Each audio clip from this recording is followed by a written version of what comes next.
Imagine waking every morning to a sun that races across the sky like a sprinter fleeing from dawn itself. Before your eyes fully adjust to daylight, shadows already lengthen toward evening.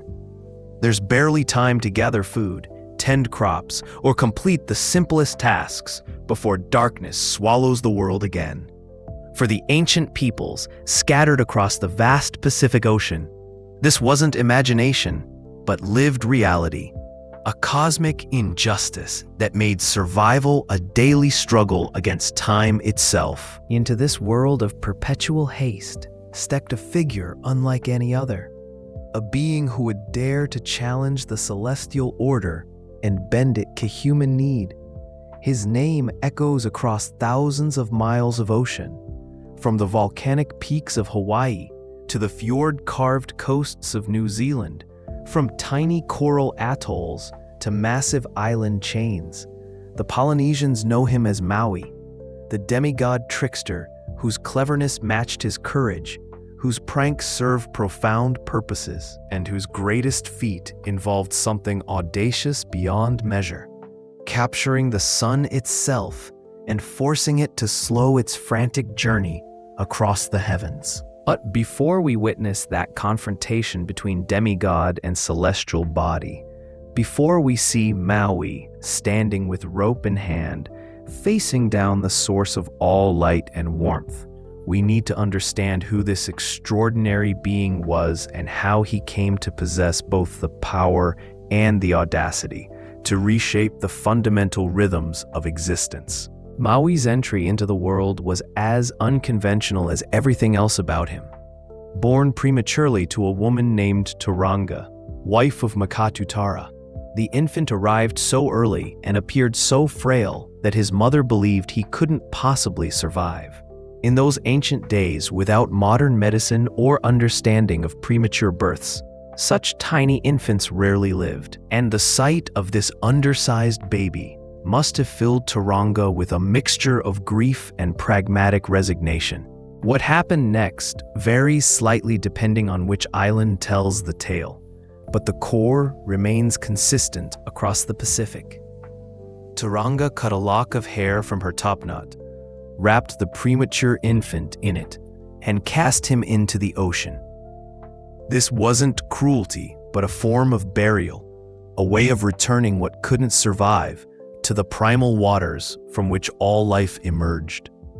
The hair from her topknot, that sacred part of the body in Polynesian culture, represented her love and her sorrow, the only gift she could give this child who had arrived too soon. But the ocean had other plans. The spirits of the sea discovered the tiny bundle floating in the waves. They unwrapped him from his mother's hair and instead wrapped him in seaweed and the protective embrace of jellyfish. The salt water that should have been his grave became his nursery. The creatures of the deep became his first family. In those underwater realms, something miraculous occurred. The premature infant who should have perished instead grew strong, nurtured by powers beyond human understanding. Eventually, Maui's grandfather, aware through supernatural means of when Maui reached adolescence, he set out to find his birth family. The reunion wasn't entirely joyful.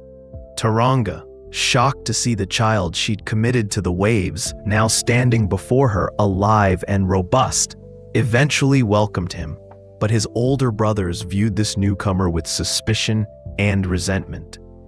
Here was a sibling they'd never known, arriving with claims to their mother's attention and bearing abilities they didn't possess. They mocked him, excluded him from their activities, and refused to acknowledge him as their equal. This rejection, this refusal to be accepted by those who should have welcomed him, planted something deep in Maui's character. It created a driving need to prove himself, to accomplish feats so extraordinary that even his dismissive brothers would have to acknowledge his worth. But it also cultivated his trickster nature. If they wouldn't accept him through conventional means, he'd earn their recognition through cleverness, through pranks that demonstrated his superiority in wit, if not in their acceptance. The Maui who emerged from this complicated family dynamic was neither purely hero nor purely trickster, but a fusion of both. He possessed genuine concern for humanity's welfare, but pursued his goals through deception and rule-breaking. He sought to benefit others, but couldn't resist the satisfaction of outwitting them in the process. This complexity makes him one of mythology's most psychologically realistic figures, a character whose contradictions reflect the contradictions we all carry. Across Polynesia, variations on Maui's origins reflect local traditions. In Hawaiian genealogies, he appears as the son of Akalana and his wife Hina Akeahi, one of 4 brothers, Maui Mua, Maui Waiena, Maui Kiki, and Maui Akalana. In Mangareva, there were 8 Maui brothers, with Maui Matavaru, the 8-eyed, being the hero of the tales. These variations aren't contradictions, but different facets of the same cultural memory, each island adding its own details to a shared tradition that spans over 1,000 years and millions of square miles of ocean. To understand why Maui's confrontation with the sun mattered so profoundly, we need to picture the world as it existed in those mythic times. The sun traveled on irregular paths in the sky, coming and going unexpectedly at times, making activities like farming and fishing extremely difficult. But more than irregularity, the sun's essential character was haste. It rushed across the sky as though fleeing something terrible, completing its journey so quickly that daylight seemed to flicker past like a momentary gleam. For agricultural peoples, this created cascading problems. Plants need sustained sunlight to grow properly. Seeds germinate, sprouts emerge, leaves unfold, all according to rhythms measured in hours of light exposure. When days are too brief, crops struggle. They grow stunted and weak, producing meager harvests that leave communities perpetually on the edge of hunger. The farmers of ancient Polynesia would plant their taro and kumara with prayers and offerings, but no amount of ritual could compensate for insufficient sunlight. Fishermen faced different but equally serious challenges. Many fish species are most active during specific times of day. Knowing when to set out, when to return, when to cast nets or set traps, all depended on reliable solar rhythms. But a sun that bolted unpredictably across the sky made such planning impossible. A fishing expedition might begin in promising morning light, only to find darkness descending before the catch could be processed and stored. For craftspeople, the problem was perhaps most acute. Maui's mother, like other women in the villages, complained that there wasn't enough time for her to dry her kapa, a type of fabric made from bark. The creation of kapa cloth was an elaborate process. Tree bark had to be harvested, soaked, beaten with special mallets until it became thin and pliable, then spread in the sun to dry. Each stage required time and consistent light. When the sun rushed overhead, kapa remained damp and unusable, rotting before it could properly cure. This meant fewer clothes, fewer blankets, fewer materials for shelter and daily use. But beyond these practical concerns lay something deeper, something that touched on humanity's fundamental relationship with cosmic order. The sun's heedless speed suggested that the celestial powers cared nothing for human needs. People existed at the mercy of forces that considered them irrelevant. This wasn't just inconvenient, it was spiritually demoralizing, a constant reminder of humanity's insignificance in a vast and indifferent universe. Into this situation came Maui, observing with his sharp eyes and clever mind. He listened to his mother's complaints. He watched farmers watching the sky with anxiety. He noted fishermen returning with catches too small because darkness cut their work short. And unlike everyone else who simply accepted this as the unchangeable nature of reality, Maui asked a revolutionary question. What if it could be changed? The people around him surely thought he was mad. Challenge the sun? Force it to alter its behavior? The sun was among the most powerful entities in existence, a being of pure fire and light, untouchable and unreachable. Even suggesting such a thing bordered on blasphemy. Gods and great spirits might reshape the world, but a demigod, however clever, had no business attempting such cosmic-scale interference. But Maui possessed something that transcended conventional wisdom, the absolute certainty that rules existed to be broken when breaking them served a greater good. He'd already survived what should have killed him as an infant. He'd already earned his place in a family that rejected him. What was one more impossibility?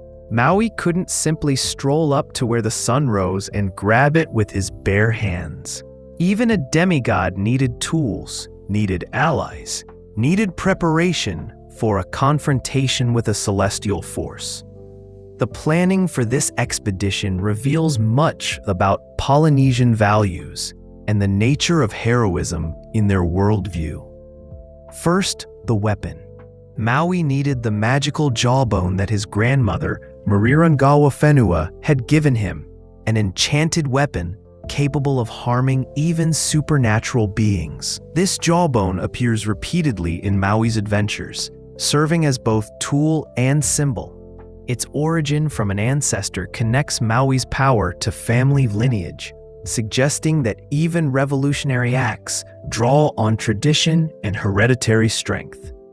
The jawbone represents accumulated wisdom and power passed down through generations, now wielded by one audacious enough to use it in unprecedented ways. Some versions of the story add a darker detail.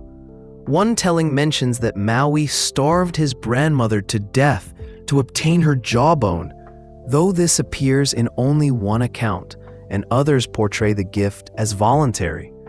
This disturbing element, if authentic to the original tradition, would add moral complexity.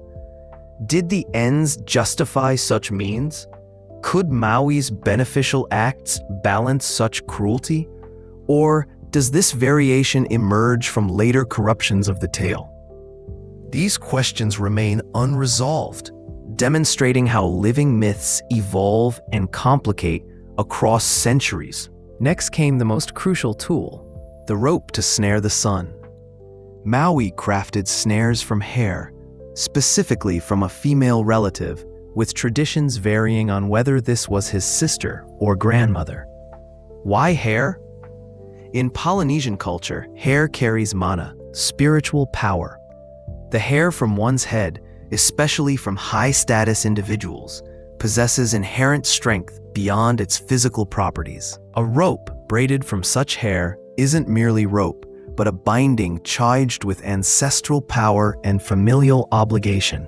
One tradition speaks of Hina as Maui's elder sister who instructs him to braid a rope from strands of her hair, creating a magical rope capable of capturing the sun. This version emphasizes collaboration and family support.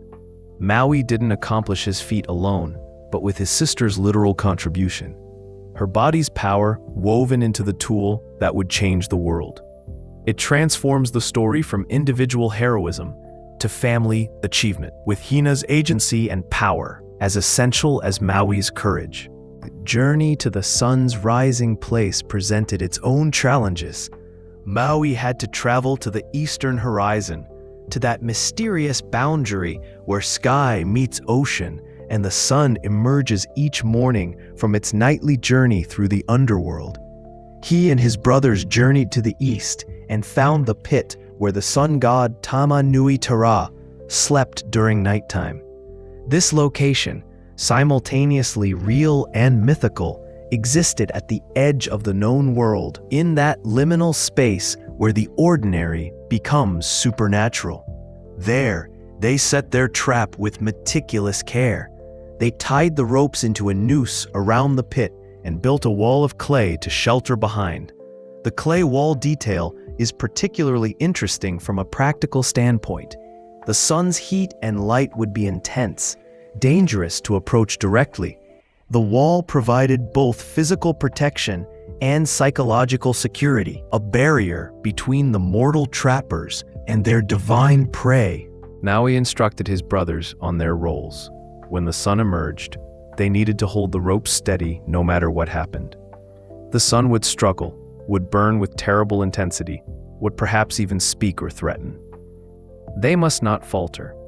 This required not just physical strength, but moral courage, the willingness to stand firm against a power that could incinerate them with a thought.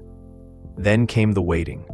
Imagine that night, crouched behind their clay barrier, feeling the earth tremble with the sun's approach from below.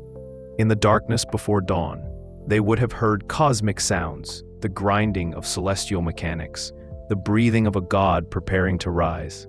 The air would grow warmer, then hot, then nearly unbearable, and still they waited, knowing that any mistake, any moment of weakness, could doom not just themselves, but their entire plan. The sun rose into Maui's trap.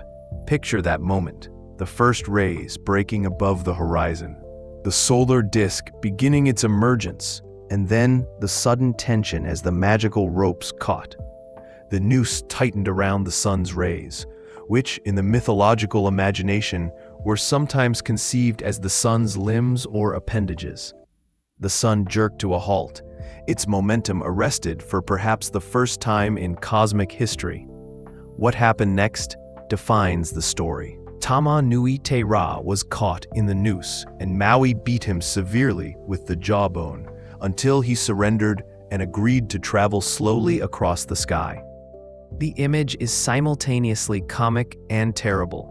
A demigod standing beneath a trapped celestial body, striking it repeatedly with a bone weapon while the sun struggles and protests. The sun's reaction varied across tellings. Some versions portray it as immediately defiant, threatening to burn Maui and his brothers to ashes, promising cosmic retribution for this unprecedented assault on divine authority. Other accounts suggest initial confusion, as though the sun couldn't comprehend what was happening. How could mere mortals, or even a demigod, dare to impede its sacred journey? Maui's response demonstrated both his courage and his essential reasonableness. He wasn't attacking the sun from malice or desire for power. He had specific demands, rational requests based on legitimate human needs. The sun needed to understand that its thoughtless speed caused real suffering, that slowing down would harm no one while benefiting everyone. This wasn't revolution for its own sake, but correction of an unjust cosmic arrangement. The beating continued. Each strike of the magical jawbone weakened the sun, draining its strength and will to resist. We can imagine the light dimming and brightening in rhythm with the blows, the world flickering between day and twilight as this cosmic struggle played out.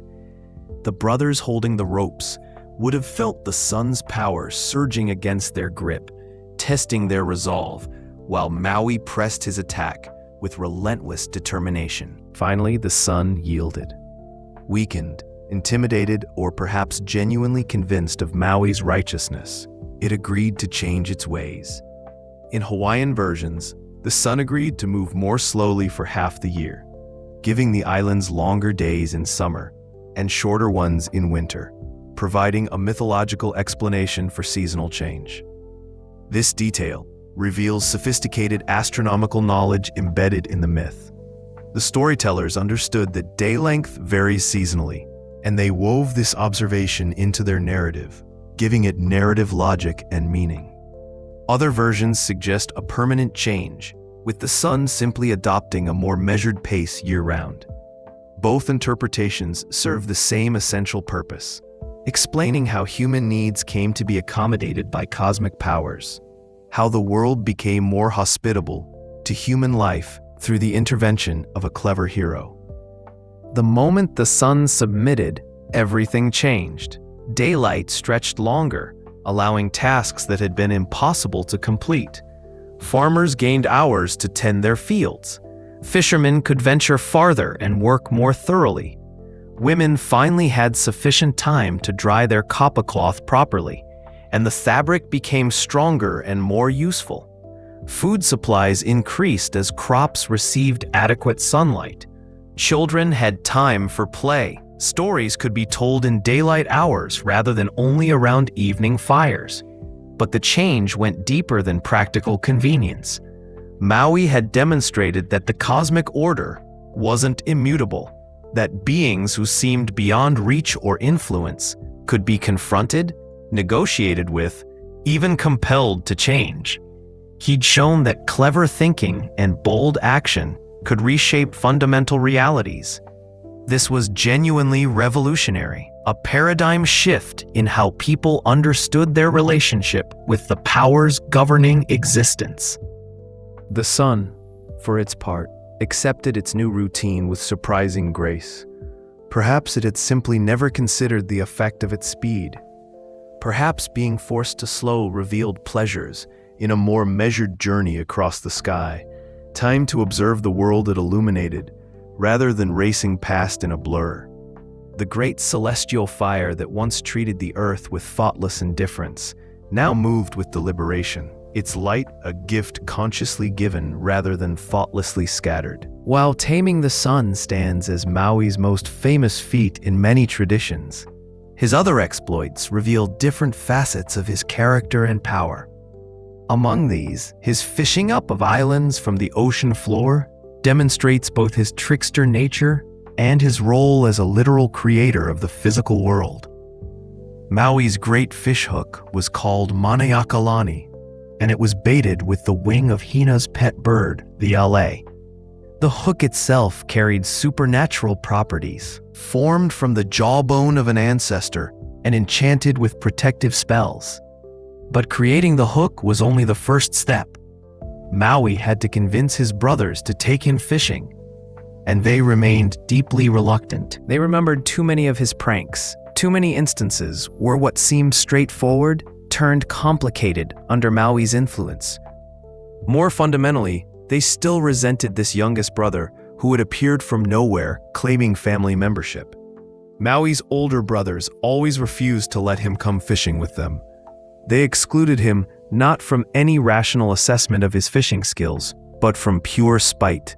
The petty cruelty of insecure men facing someone whose abilities threatened their sense of superiority. Maui circumvented their refusal with characteristic cleverness. One night, he wove for himself a flax fishing line and enchanted it with a karakia to give it strength, then stowed away in the hull of his brother's waka. The next morning, when the canoe was too far from land to return, he emerged from his hiding place. The brothers were furious, but practicality won out. They were already far from shore.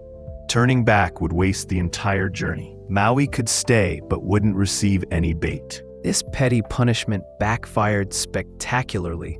Maui struck himself on the nose and baited his hook with his own blood. This detail carries multiple layers of meaning. Blood, especially one's own blood, possesses profound mana in Polynesian belief. Using his blood as bait meant Maui was offering something of himself, making the act personal and magically potent. The willingness to cause himself pain for a greater purpose demonstrated dedication beyond his brothers. Comprehension. What Maui caught wasn't a fish in any ordinary sense. He convinced his brothers to take him out fishing, but caught his hook on the ocean floor. He told them he'd hooked something enormous, urged them to paddle with all their strength.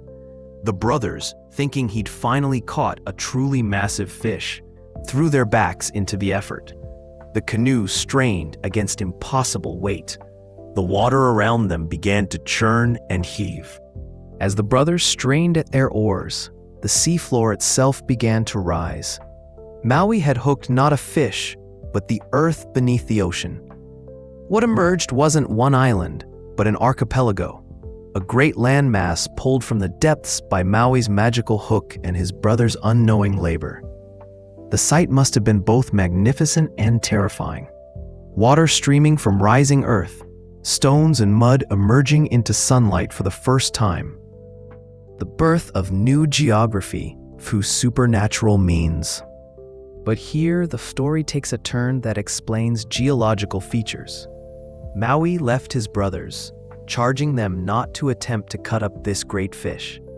But the unwise brothers thought they would fill the canoe with part of this strange thing they'd caught. They began to cut up the back and put huge slices into their canoe.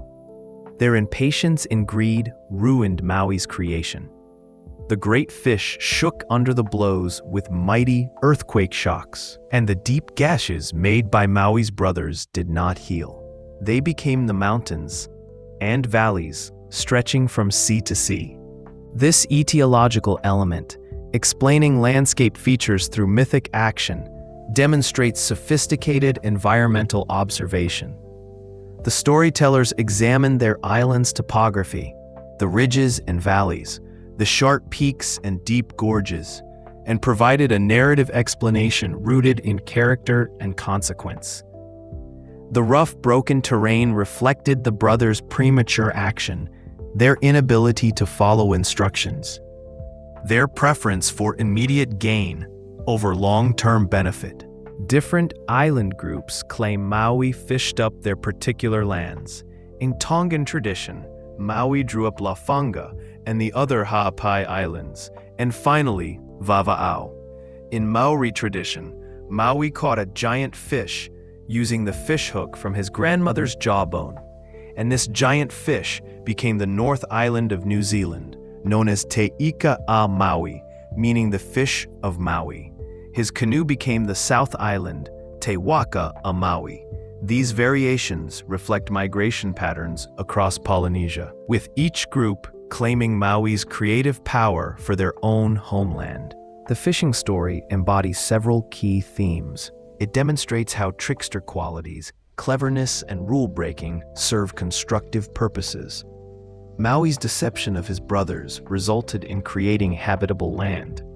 It shows how great achievements often require both supernatural power and ordinary human labor. Maui's magic, channeled through his brother's physical effort, and it explains how human impatience and failure to follow wise guidance can compromise even divinely initiated projects, leaving the world imperfect but still functional. Another of Maui's transformative gifts to humanity involved fire, that fundamental technology that separates civilization from mere survival. The story of how Maui obtained fire for humankind reveals both his trickster nature at its most extreme and his genuine commitment to improving human existence. Maui wanted to know where fire came from, so one night he went among the villages of his people and put all the fires out. This opening move seems almost malicious. Fire already existed among humans. Maui extinguished it deliberately, plunging communities into cold and darkness. But the apparent cruelty served a purpose.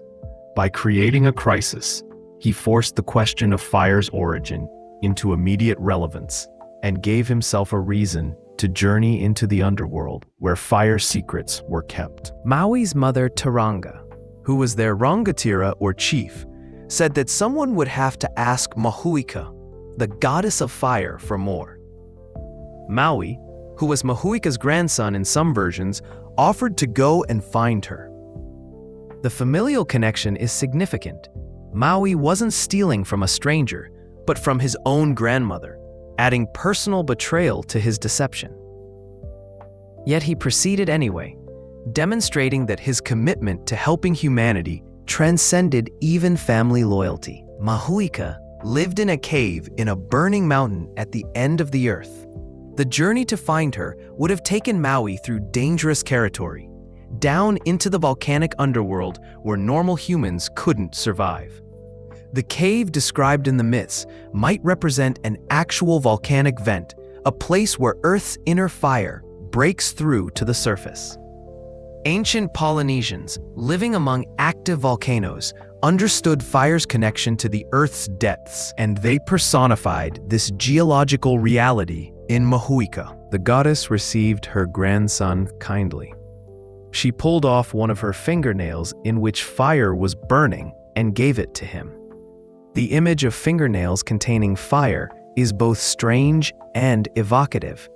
In mythological terms, Mahuika had 5 children, named for the 5 fingers of the human hand: Konui, Koroa, Maperi, Manawa, and Koiri. Her fingers themselves were her children, each containing living flame. To give Maui a fingernail was to sacrifice one of her offspring, demonstrating genuine generosity toward her grandson.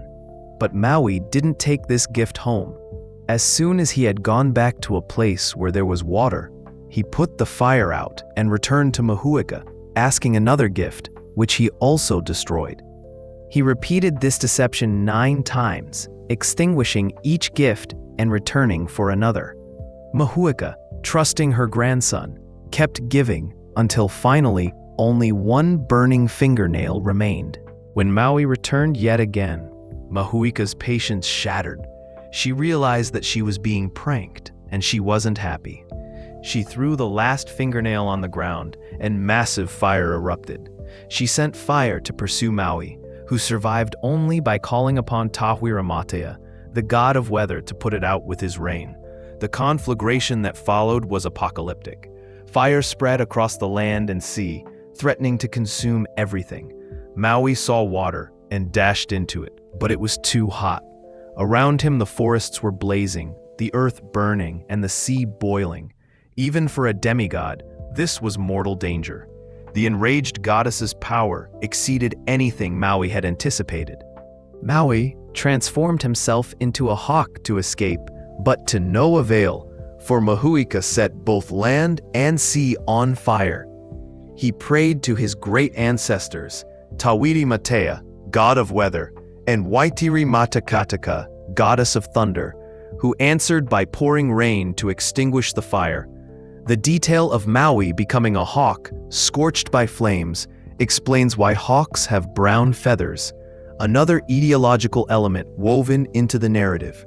The torrential rain saved Maui, but nearly destroyed Mahuika. As the floods fell, threatening to extinguish fire forever, the goddess made a crucial decision.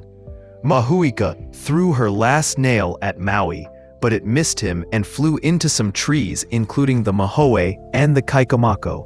In order to save fire for the use of humans, she threw sparks into different kinds of trees where the rain could not reach them, so that when fire was needed, it might be brought into the world again by rubbing together fire sticks.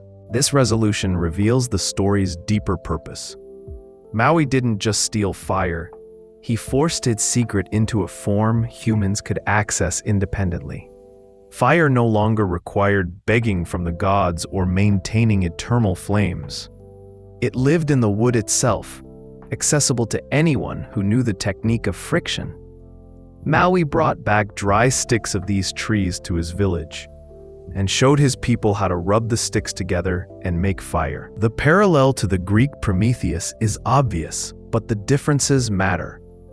Prometheus stole fire as an act of defiance against Zeus, motivated by love for humanity, but also by rebellion against divine authority. His punishment was eternal torment. Maui also defied divine authority, but through trickery rather than theft, and he emerged successful, unpunished, having genuinely improved the human condition. The contrast suggests different cultural attitudes toward authority and cleverness. All Maui's triumphs, all his clever victories and beneficial deeds led inevitably toward his final and most ambitious attempt, conquering death itself. This quest reveals both the heights of his audacity and the ultimate limits even a demigod must accept. After his early exploits, Maui considered himself ready to win immortality for humankind. His father tried to dissuade him, predicting that he would fail because of mistakes in his baptismal ceremony. This detail adds tragic inevitability to the story. Maui's eventual death wasn't random misfortune, but predetermined consequence of ritual error, a flaw in his spiritual foundation that no amount of cleverness could overcome. The conversation between father and son reveals Maui's essential character. His father warned him, saying he knew Maui was brave and had accomplished all things, yet there was someone who would defeat him. When asked who, the father revealed it was Hine Nui Tapo, the great woman of night, whose flashing could be seen on the horizon. Maui's response displayed typical confidence. He asked if she was as strong as the sun, which he had trapped and beaten, or greater than the sea, from which he had dragged land. His father, acknowledging Maui's strength, told him to go find his ancestress, who lives at the side of the sky. Ine Nui Tepo was the goddess of death and the underworld, daughter of Tane. Before becoming the death goddess, she had been Hine Titama, the dawn maiden, married to her father Tane without knowing his identity. When she discovered the truth of this incestuous union, she fled in shame to the underworld, transforming herself into Hine Nui Tepo, taking dominion over death and the spirits of the deceased. Her appearance was described in terms both beautiful and terrifying. Her eyes were green stone or obsidian, glittering with dark wisdom. Her hair was like seaweed floating in deep water. Her mouth, when open, revealed teeth of volcanic glass or obsidian, sharp enough to cut through anything. Her body was of tremendous size, and she slept with legs slightly open. She represented not evil, but inevitability, the natural conclusion of all living things, the return to darkness from which life emerges. Maui's plan was characteristically bold and deeply strange. He would enter Hine Nui Tepo's body while she slept, pass through her entirely, and emerge from her mouth. By reversing the birth process, by traveling backward through the body of death itself, he believed he could undo mortality and win eternal life for all humans. The logic operates on mythic rather than rational principles, based on the power of reversal, the magical potential of doing things backward. He traveled to the underworld with a group of small birds as companions, who served as witnesses to his attempt. Before attempting his feat, Maui gave the birds strict instructions. They must remain absolutely silent while he made his journey through the goddess's body.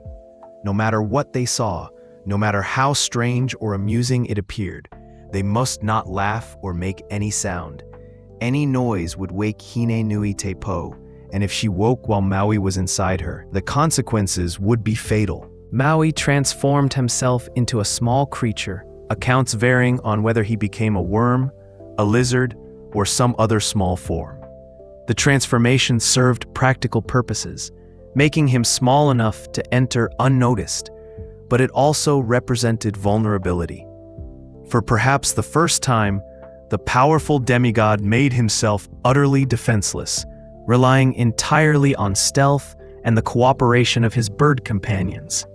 He began his journey into the sleeping goddess. The birds watched in tense silence as Maui disappeared into Hine Nui Tepo's body. They saw him progress through the darkness of her interior, this impossible reverse birth. The tension must have been unbearable, watching their friend and hero risk everything on this audacious plan. But then, as Maui's legs still dangled outside the goddess's body, one bird couldn't contain itself.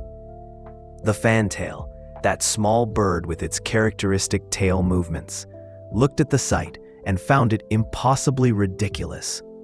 This great hero, this defeater of the sun and fisher of islands, reduced to this absurd position.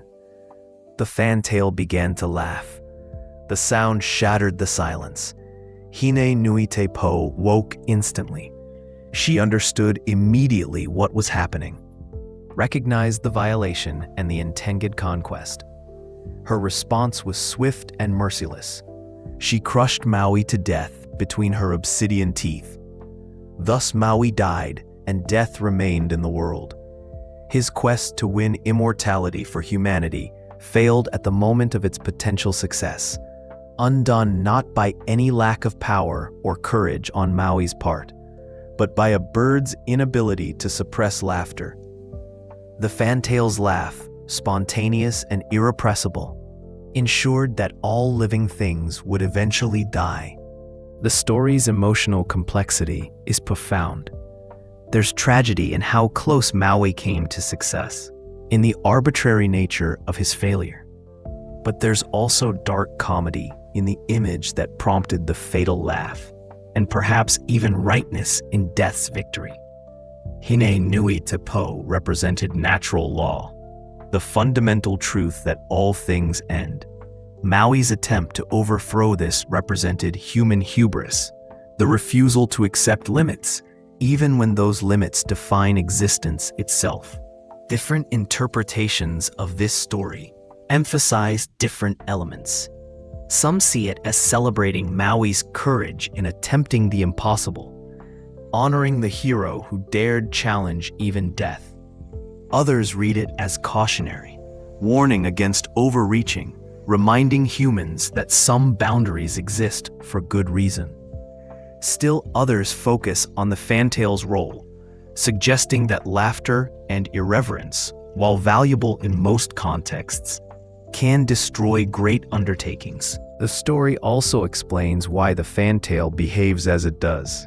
In Maori tradition, the fantail's constant tail movements and erratic flight patterns reflect its eternal nervousness, its guilt over causing Maui's death and ensuring mortality for all creatures. Every fantail carries the burden of that ancient mistake, never able to remain still, forever agitated by what its ancestor did. Maui's story spread wherever Polynesians voyaged, carried in oral traditions across thousands of miles of ocean. Each island group adapted the tales to their environment and values, but core elements remained consistent. The premature birth and ocean survival, the taming of the sun, the fishing up of islands, the theft of fire, and the failed quest for immortality. In Hawaii, Maui appears in genealogies as a historical ancestor of the Ali'i, the noble class. He isn't merely a mythological figure, but part of actual family lineages, his deeds remembered not as fantasy, but as ancestral achievements. The Hawaiian goddess Hina features prominently as Maui's mother or sister, and her complaints about drying kapa cloth specifically motivated his sun-taming quest in these traditions. In Maori tradition, from New Zealand, the stories take on darker tones, appropriate to that land's more forbidding environment. The conflicts feel more serious, the stakes higher, the consequences more severe. The North Island's rough topography finds explanation in the brothers' impatient cutting of the great fish, while numerous place names reference specific moments in Maui's adventures. Samoan traditions sometimes portray Maui differently, occasionally as more purely trickster and less heroic. The emphasis shifts from world-shaping deeds to clever pranks and narrow escapes. This variation reflects different cultural values and storytelling purposes, but maintains recognition of the same essential character. These variations across island groups demonstrate how oral tradition works. Stories aren't fixed texts, but living narratives, adapted and reshaped by each generation of storytellers to serve their community's needs. Maui could be primarily hero, primarily trickster, or any combination depending on what lessons a particular society wanted to emphasize. What remains constant across all variations is Maui's position at the boundary between divine and human. He possesses supernatural abilities, but mortal vulnerabilities. He associates with gods, but champions human needs. This liminal status makes him perpetually interesting, a figure who can move between worlds and translate between different orders of being. The psychological depth of Maui's character also transcends cultural boundaries. His need to prove himself stems from childhood rejection. His trickster behavior compensates for not being fully accepted. His great achievements serve both humanity and his own ego. These contradictions don't undermine his heroism, but make it more realistic, more human, despite his divine elements. Modern scholars debate Maui's origins and meanings. Some see him as a deified historical figure, perhaps a great navigator or chief whose actual accomplishments became mythologized over generations. Others interpret him as purely symbolic, representing human cleverness and the eternal struggle against natural limits. Still others view him through comparative mythology, noting parallels with trickster figures from other cultures. Loki, Anansi, Coyote, Prometheus, all clever boundary crossers who reshape reality through cunning. The feminist readings of Maui stories offer particularly interesting perspectives. His dependence on female power, his mother's or sister's hair for the rope, his grandmother's jawbone for weapons, suggests that even his most masculine heroic feats required feminine contribution. Hinenui Tapo's ultimate victory over Maui can be read as affirming female power over male ambition, death as a female principle defeating male attempts at conquest. Environmental readings note how many Maui stories explain natural phenomena: the sun's daily journey, seasonal variations, island geography, volcanic fire, bird behavior. These etiological elements demonstrate sophisticated observation of the natural world and the human need to understand it through narrative.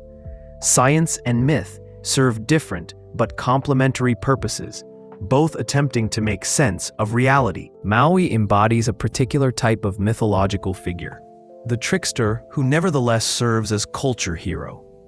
This combination appears in many traditions, but takes distinctive form in Polynesian mythology. Understanding what it means helps explain both Maui's enduring appeal and his moral complexity. Tricksters typically exist outside normal social rules. They lie, cheat, steal, and violate taboos. Their behavior disrupts order and creates chaos. In many traditions, tricksters are purely destructive or at best amoral, causing trouble for its own sake. But trickster culture heroes like Maui channel their rule-breaking toward beneficial ends. Their violations of divine authority result in gifts to humanity. This archetype reflects a profound insight about social change and progress.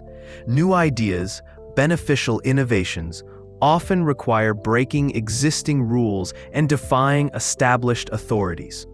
The person who brings fire doesn't politely request permission from those who monopolize it. The hero who makes the sun slow down doesn't file a proper petition through bureaucratic channels. Revolutionary improvements require revolutionary methods. Maui's trickster qualities make him accessible in ways that pure heroes aren't. He makes mistakes. He acts from mixed motives. He deceives even those he loves. His victories aren't clean or simple, but messy and complicated. This makes him more relatable than perfect heroes whose goodness feels inhuman. We recognize ourselves in Maui's combination of noble purpose and questionable methods. The stories also explore the tension between individual glory and collective benefit. Maui wants to help humanity, but he also wants recognition, wants to prove himself superior to his dismissive brothers. His good deeds serve both altruistic and selfish purposes simultaneously.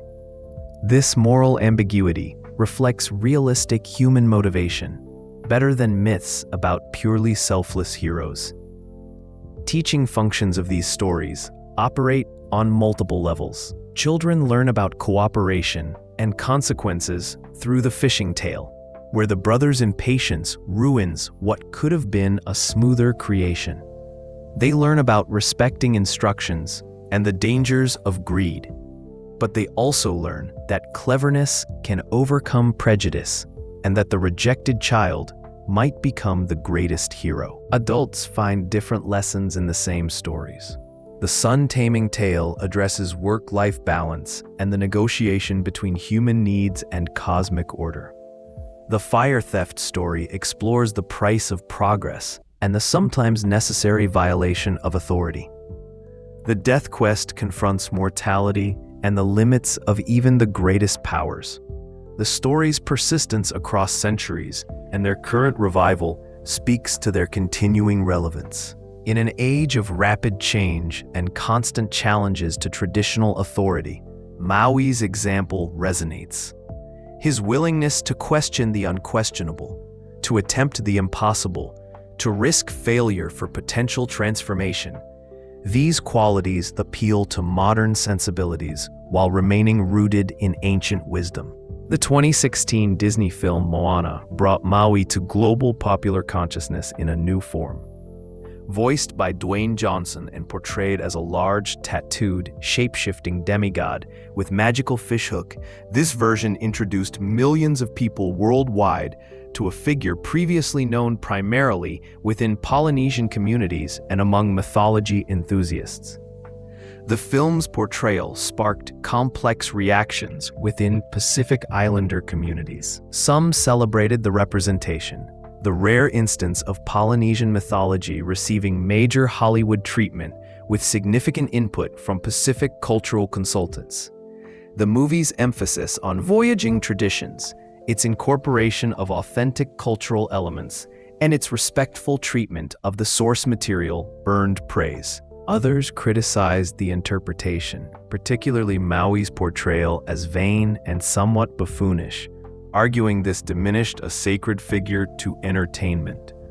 The body type chosen for Maui, emphasizing bulk and size, drew criticism for reinforcing stereotypes about Pacific Islander physiques. Some communities objected to Maui being depicted at all, considering him too sacred for commercial media representation. These debates highlight the ongoing tension between cultural preservation and cultural sharing. When does sharing traditional stories become appropriation? How can ancient myths remain living traditions while also reaching new audiences? Who has authority to tell these stories and in what contexts? There are no simple answers, but the conversations themselves demonstrate that Maui remains culturally significant rather than merely historical curiosity. Beyond Moana, Maui appears throughout contemporary Pacific Islander art, literature, and cultural expression. Artists depict him in traditional and modern styles. Writers retell his stories or use them as frameworks for contemporary narratives. Cultural practitioners invoke him in teaching traditional values to new generations. He remains a living presence in Pacific communities, not relegated to dusty academic texts, but actively engaged with as an ancestor and example. The stories also inform environmental activism and cultural renewal movements throughout the Pacific. Maui's example of confronting great powers and demanding change resonates with contemporary struggles against climate change, cultural erasure, and economic exploitation. His success in literally reshaping the world inspires confidence that current challenges, however daunting, might also be overcome through courage and cleverness. Academic study of Maui stories contributes to broader understanding of Polynesian history and culture. Tracking variations across island groups helps scholars map migration patterns and cultural exchanges. Analyzing the story's structures and themes illuminates Polynesian values and worldviews. This scholarly attention, when conducted respectfully and in partnership with Pacific communities, helps preserve and contextualize traditions that might otherwise be lost. Language preservation efforts often center on traditional stories. Maui's tales, told in ancestral languages, help maintain fluency and transmit not just vocabulary, but the particular ways of thinking and expression embedded in those languages. Children learning Maori, Hawaiian, Samoan, or other Pacific languages encounter Maui as part of that linguistic education, connecting language skills to cultural identity. Maui's story, from his premature birth to his death in the body of Haine Nui Te Po, traces a life of constant boundary crossing and limitation challenging. He emerged from certain death as an infant, survived rejection by his family, confronted and defeated cosmic powers, reshaped fundamental realities, and finally met his match only in death itself. His legacy persists not in monuments or empires, but in the very conditions of existence. The slower sun, The islands rising from the sea, the fire hidden in wood. What makes these stories endure isn't just their entertainment value or their explanatory power regarding natural phenomena. They endure because they speak to something fundamental about the human condition. We all feel at times like the premature child cast into overwhelming waters. We all seek recognition from those who dismiss us. We all confront tasks that seem impossible and forces that seem unbeatable. And we all, ultimately, face mortality. Maui's example offers not escape from these realities, but a model for engaging with them. He didn't accept the world as he found it, but actively worked to improve it. He didn't let his limitations define him, but pushed constantly against them. He didn't achieve perfection, but accomplished extraordinary things despite his flaws. And when he finally failed, that failure itself became meaningful, establishing death as a natural limit that even the greatest hero must respect. The sun rises more slowly now because of Maui. The islands exist because of Maui. Fire warms homes because of Maui. Every day, the practical benefits of his actions continue, even as his name fades from memory in much of the world. But among Pacific peoples and those who learn their stories, Maui remains vitally present, a reminder that cleverness and courage can reshape reality, that the established order isn't unchangeable, and that one determined individual with the right tools and sufficient audacity can accomplish what everyone else considers impossible. If you've enjoyed this journey through the myths of Maui, the demigod who dared to trap the sun itself, please consider leaving a like and subscribing to the channel. There are countless more stories from world mythology waiting to be explored, each offering its own insights into how our ancestors understood the cosmos and humanity's place within it.